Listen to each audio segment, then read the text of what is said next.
In order to imitate any voice, you simply need to figure out 6 components.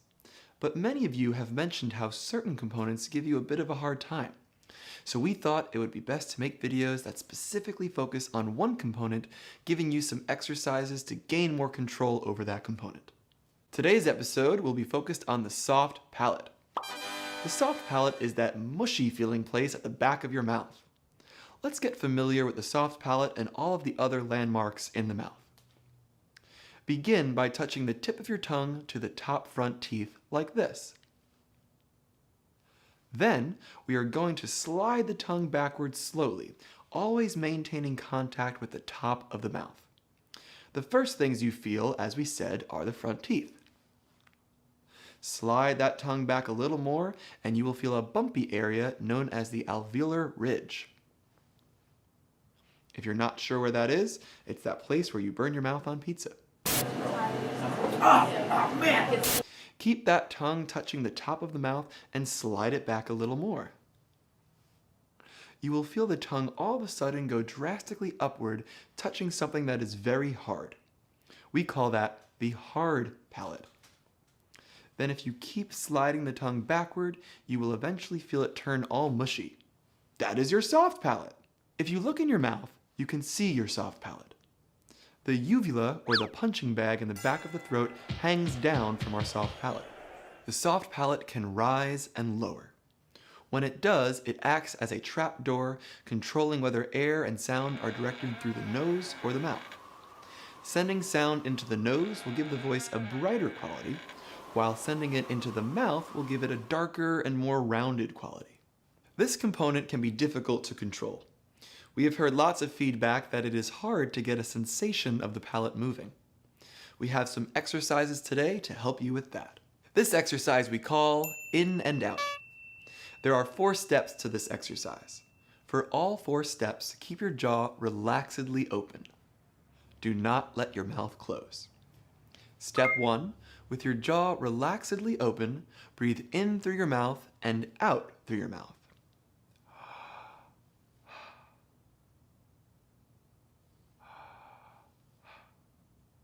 Step 2, with your jaw relaxedly open, breathe in through your nose and out through your nose.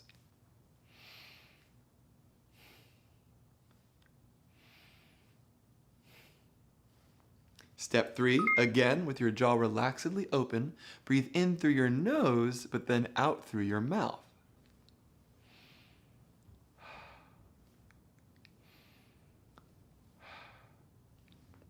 And finally, step 4, with your jaw still relaxedly open, breathe in through your mouth and out through your nose.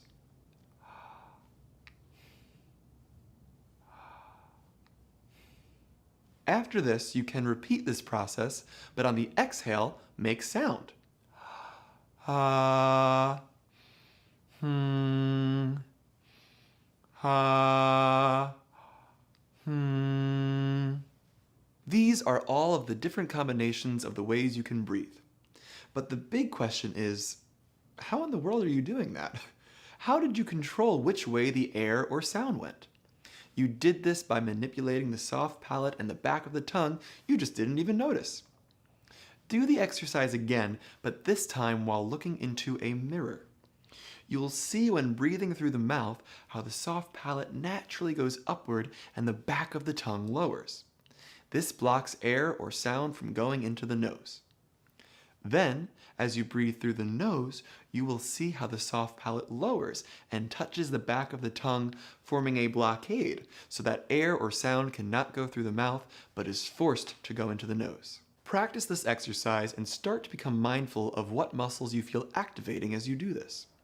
Your entire life you have done this passively, but as you focus, you will be able to get a sense of the muscles that are at work. Exercise number 2 is the ah. Our last exercise taught you how to manipulate the soft palate, but it pretty much only told you how to put it all the way up or all the way down. For many of our voices, you have heard me give you percentages of nasal resonance, lowered soft palate, versus oral resonance, raised soft palate. We need to learn how to gradually move between complete nasal and oral resonance so that we can fine-tune this and create the brightness or darkness we are looking for. Bring in the ah exercise. Start out on the NG sound.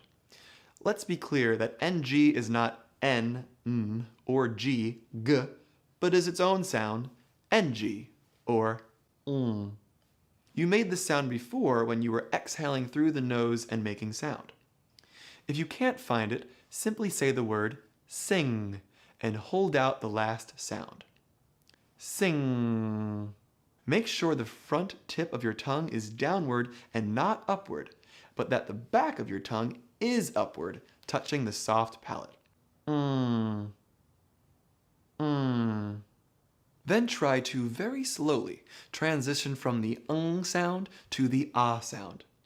If you do it too quickly, you will hear the tongue and soft palate moving away from each other, causing a little click, pop, or abrupt transition. Nga, nga, nga. That popping sound is your indicator that you are not going gradually enough. The goal is to be able to go back and forth between and ah without hearing any abrupt transitions.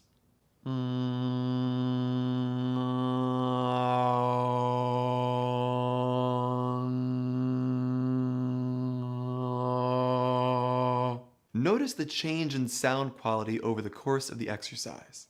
The only change physically is the coordination of the soft palate and the back of the tongue. Exercise number 3 we call speaking through the nose. As a matter of habit, we tend to make our sounds with a certain amount of nasal resonance. There are 3 sounds in English that have their sound 100% in the nose.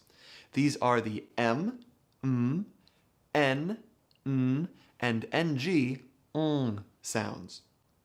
But for the rest of our sounds, we send them primarily through the mouth with some nasal resonance at times. Thus, it can be tricky to add some nasal resonance to specific sounds while doing one of our voices. The best way to do this is to first learn how to speak entirely through the nose, not allowing any sound to go through the mouth. That sounds like this.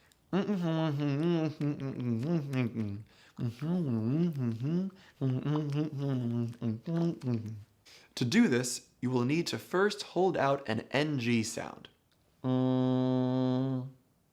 Then see if you can articulate while keeping the back of the tongue and the soft palate fixed. You'll find that on some sounds you will want to raise the palate and drop the tongue a bit, but try not to. Exercise number 4, voice imitation for a raised palate. To speak with a raised palate, there are certain voices we can imitate to help us. Speaking like your nose is clogged. Bob, I'm sick. Bob, my nose is stuffed. Will give you a mouth-only sound. If you think about when you are sick, your nose is full of junk. Therefore, sound cannot resonate in the nasal cavity. Also, doing a stereotypical opera voice can help to raise the palate.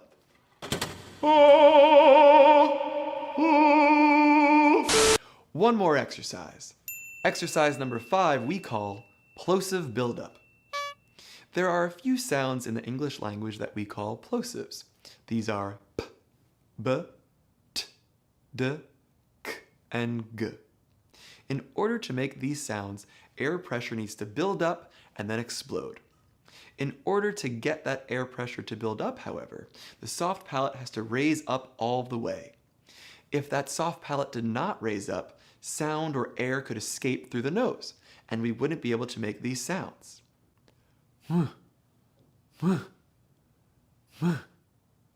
Therefore, one great way to feel the palate raising is to build up air pressure like you're going to do a plosive. Let's use the sound b, for example. And as you build up that air pressure beforehand, you'll actually feel your palate go up. B. B. If you don't release the explosion, you'll feel the palate raise up and then drop back down.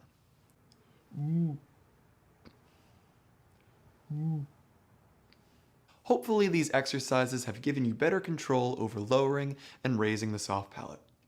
Use a mirror often to see if you can see the palate moving.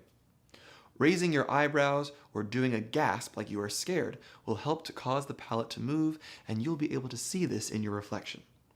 Be sure to focus and be as mindful as possible to gain better awareness of when the muscles activate to move the soft palate. Over time, you will be very aware and have complete control